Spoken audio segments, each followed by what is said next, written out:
The story begins in 1931. A man is dragging a girl by her hair, taking her to a mysterious location. While this unfolds, a figure paints a portrait in their home. Suddenly, the girl breaks free from the man and tries to escape. But the man catches her again and begins smacking her. He keeps beating her, till blood starts to ooze out of her body, resulting in her demise. Many years later, Alex and Sophia, a married couple, arrive at a house in a faraway town. They both get out of the car and begin to explore the vicinity. Sophia asks Alex if he remembers the place, but he does not seem to recall anything. Sophia stands before the doorway, waiting for someone, when Mr. Brooks, the housekeeper, appears from behind. Mr. Brooks greets them and helps bring their bags inside the house. He shows them around. Sophia keeps asking Alex if he remembers anything from the house. Still, he stares back at her without any expression of recognition. They walk further to the study room. The whole room is filled with strange portraits.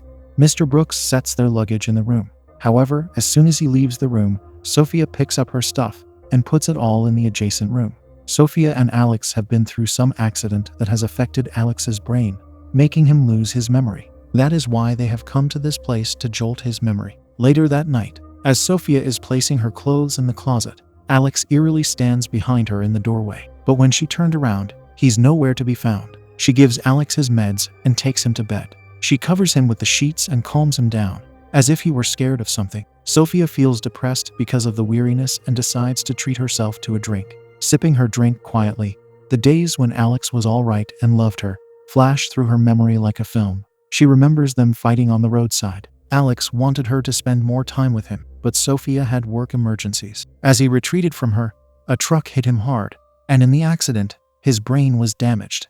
Sophia returns to the present and notes his progress, which is nothing at all. Before leaving for her room, she visits Alex's room to check on him.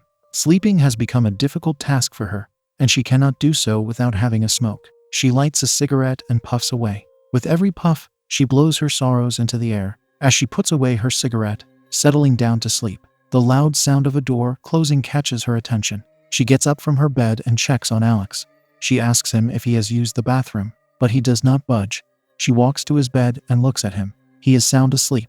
As she returns, she realizes that one door to the attic is wide open. Sophia blames herself for losing her mind and decides to check upstairs. She reaches the attic and finds something huge covered under a white sheet. She pulls the sheet off, and a vast portrait appears before her. The person in the portrait is a complete duplicate of her husband, Alex.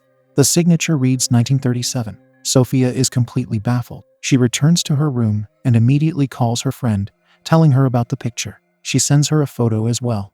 Later, when she is sleeping, she sees the accident in her dream. Like every time, Sophia wakes up feeling horrified. The following morning, she goes out for a jog. The area is similar to the one shown in the beginning. As she returns from her jog, she finds Alex standing in the window upstairs in the room. Sophia immediately goes upstairs to check on him, but to her amazement, she finds him sleeping in the bed. She gets confused as she had just seen him standing near the window. She concludes that she is having hallucinations due to her tiring routine. Later, Sophia decides to give him a haircut. She keeps chatting with him the whole time and tells him about the portrait she found in the attic. She brings the picture down and shows it to Alex. Next, she decides to take him to the tennis court, as he loves playing tennis. But her efforts prove to be in vain. She hopelessly returns from the court and finds Mr. Brooks working in the garden. She asks him if someone else has the house keys, as she had seen someone the previous night, but he denies. She wonders if he stayed the previous night, but he informs her that he was away. Sophia is making every effort to revive Alex's memory. On this quest, she brings out the family photo album, but he still does not remember anything. She then remembers the portrait in the attic and decides to check the person in the album, as it had all the members in it, even from decades ago. She finds a spot marked Kelvin, but the space is empty. Kelvin's picture is missing from the album.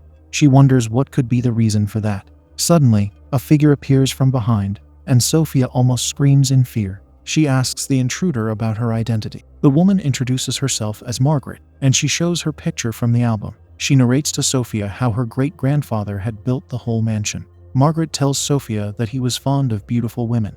She thinks that Sophia could have modeled for her grandfather. The two converse until it is time for Margaret to leave. As she is about to, she asks a very bizarre question that leaves Sophia startled. Margaret asks Sophia who she thought had come when she saw her. Sophia does not say anything, perhaps too confused to answer. Margaret then looks at the mansion, smiles awkwardly, and leaves. Mr. Brooks warns her to keep the doors locked as Margaret steals things from the house.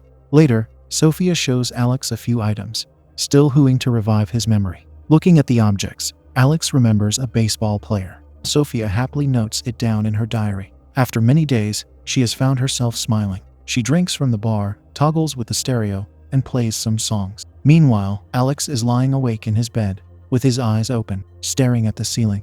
It seems like Alex is having difficulty sleeping, or something is terrifying him.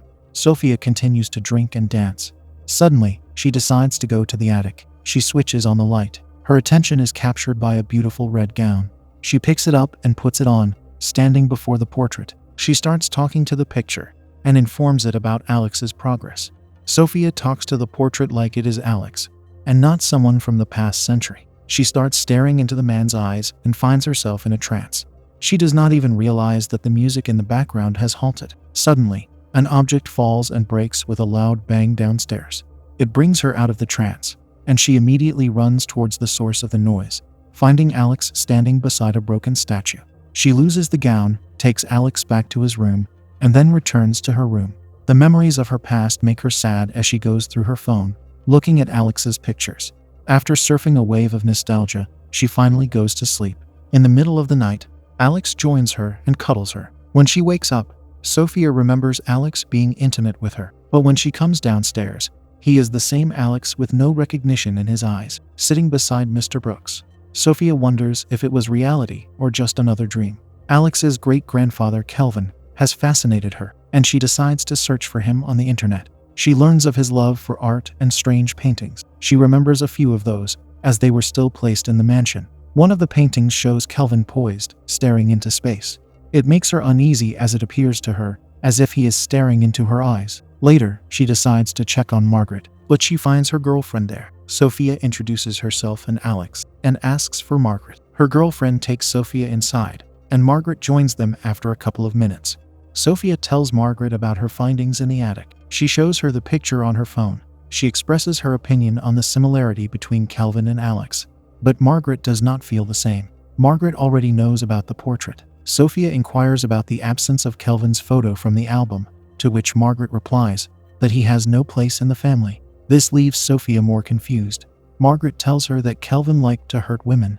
Besides his sadistic attitude, he was a genius, and he studied philosophy. His artwork was out of this world. He hired a house helper, and Kelvin was obsessed with her beauty. He painted her over and over again, and when her husband passed away, he got more obsessed with her. He asked her to move in with him, but she was already in a relationship with some boy from her town. This made Kelvin furious, and he put her in front of her lover, dragged her for miles, and beat both of them to their demise. Kelvin had a jealous trait, which made him do the most unforgivable things. Later, in his attempt to hide from the cops, he locked himself in the attic. When the police arrived, they kept knocking, but he was nowhere in the house.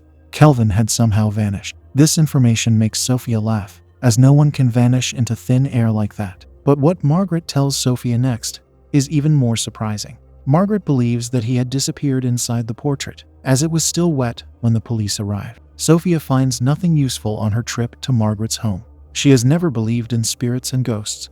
She bids farewell to Margaret. As she leaves the house, a set of binoculars in Margaret's room catches her attention. The binoculars are directed at her house, as if someone is trying to spy on them. Sophia turns to look at Margaret, who gives her a smile and assures her that she has not done anything suspicious.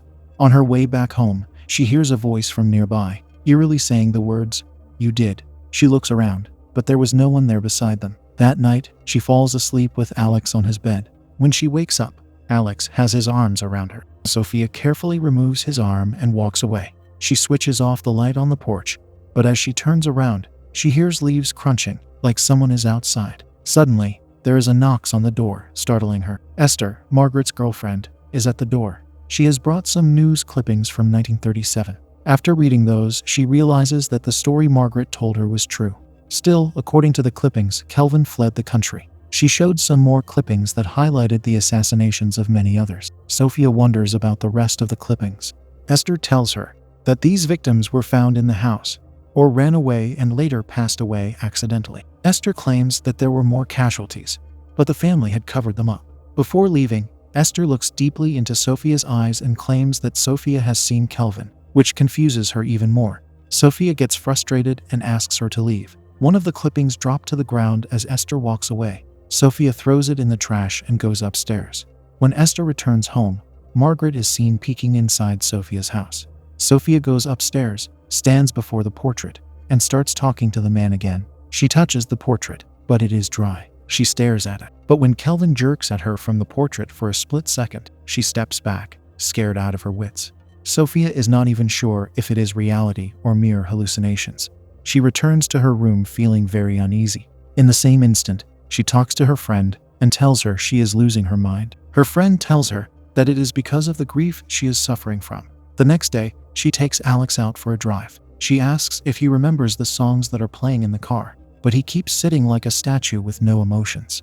She stops at the store for groceries, leaving Alex behind in the car. Alex suddenly starts crying. Suddenly, an officer arrives and asks if he is all right. The police officer is Jen, and she somehow knows him. Alex is still crying as he exits the car and starts walking away. Officer Jen follows him, and he punches her in the face. Sophia arrives to quell the trouble and apologizes to the officer as she takes Alex back to the car. Alex is breathless. On their way back, Sophia seems tense, but Alex does not show any emotions. When they reach home, Alex fights with Mr. Brooks, which makes the housekeeper angry. Sophia quietly returns and places the groceries inside the cabinets. Alex sits on the floor and is quiet now. Sophia joins him and tries to calm him down. She is desperate for him to show her any sign of improvement. She even tells him that she is about to give up if he does not. She asks him to give her a clue to help her out. Later that night, Mr. Brooks sits with Sophia, who offers him a drink.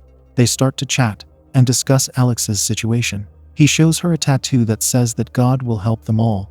In a turn of events, Sophia tries to force herself on him, but he backs away. Brooks hugs her, and Sophia goes to the kitchen and breaks a glass in frustration. Her ego bruised after being rejected. She feels furious for mocking her self-respect. She switches off the lights and goes to look for Alex, finding him standing in the balcony. She approaches him and attempts to take him back to bed. Instead, he grabs her by her collar, pushes her on the floor with extreme force, and goes inside. Disoriented, she returns to her room, takes her meds, and goes to sleep. Later, when Sophia is sleeping, she dreams about Alex and Kelvin and feels someone is choking her. When she wakes up from her dream, she finds bruises on her neck. Sophia approaches Alex, wakes him up, and tells him they are leaving. She resolves to admitting Alex to the hospital as she feels like she's losing her mind. But when she comes outside, she finds Mr. Brooks' truck. The front door of the truck is open. She tries to find him and comes across his deceased body nearby. The cops arrive at the scene and investigate the brutal crime. Sophia narrates the whole story, but Officer Jen is suspicious about her husband. The cops tell Sophia that they will be taking Alex to the police station for investigation, and if he is clear, he will be allowed to leave. Meanwhile, Sophia has to stay in the town. Officer Jen would also be leaving a deputy at their place, as she wants a full investigation of the case. She checks Alex's window and finds him standing before her. Later, Alex is shown standing before the portrait in the attic, screaming and crying. Meanwhile, Sophia is out for a run, crying on her way. Alex gazes outside while Sophia drowns her worries in alcohol. Her phone is ringing persistently, but she avoids it and keeps drinking. Alex looks at her with pity. Sophia does not realize that she has slept on the couch. She dreams about Alex playing the piano. He looks at her and says, "You did." She immediately wakes up, runs to the bathroom, and throws up. While she is bathing, she starts crying again. The reasons behind these intense emotions are a mystery. Suddenly, she feels someone approaching her from behind. As Sophia turns around, there is no one there. Eerily, a figure appears behind her again and forces itself on her. She starts screaming, but the cop outside is too deep in his sleep to hear her cries. Sophia loses consciousness, her body unable to handle the trauma. When she eventually wakes up, she goes upstairs with a knife and screams at the portrait. Suddenly, all the lights go out, leaving the room dark. When she looks at the portrait, it is empty, increasing the horror inside her. The knife drops from her hand and vanishes. She immediately retreats and calls Alex's name as she descends downstairs. She finds him at the doorway, but when she approaches him, he vanishes. Suddenly, he attacks her with a knife. He stabs her multiple times and disappears after every strike. Gravely injured, Sophia continues to search for him and finally finds him sitting on the floor. She quickly runs to his aid contradictory to how he is responsible for her injuries. As she approaches him, he stabs her again with a knife. She grabs the knife from his hand and starts kissing him, desperate to end this nightmare. Alex is possessed by Kelvin. Sophia somehow figures it out and stabs Alex in his back multiple times. They both fall on the floor. The following day, the sheriff decides to check up on them. He peeks through the door and calls Officer Jen. As she arrives at the scene, Sophia's friend shows up at the same instant. The officer asks her to stay back, but she still follows them. They find them on the floor. Sophia is still miraculously alive, covered in blood, while Alex is no more. She tells them that it was all he wanted. Sophia is arrested as the prime suspect in the assassination of her husband. While she waits in jail, Margaret comes to meet her and tells her that their lawyers will take care of everything. But Sophia needs to tell her exactly what happened. She tells Margaret that Kelvin helped her assassinate Alex. Otherwise, she would never have done it. Kelvin strangely helped her. Sophia seems to have lost her grasp on sanity. Resorting to put an end to this ordeal, Margaret auctions all the paintings that belong to Kelvin. When the final painting, the self-portrait, is shown, a woman sitting beside her sick husband seems desperate to buy it. She keeps raising the money until the painting is hers. Strangely, when the self-portrait is shown, it does not resemble Alex anymore, but rather her sick husband.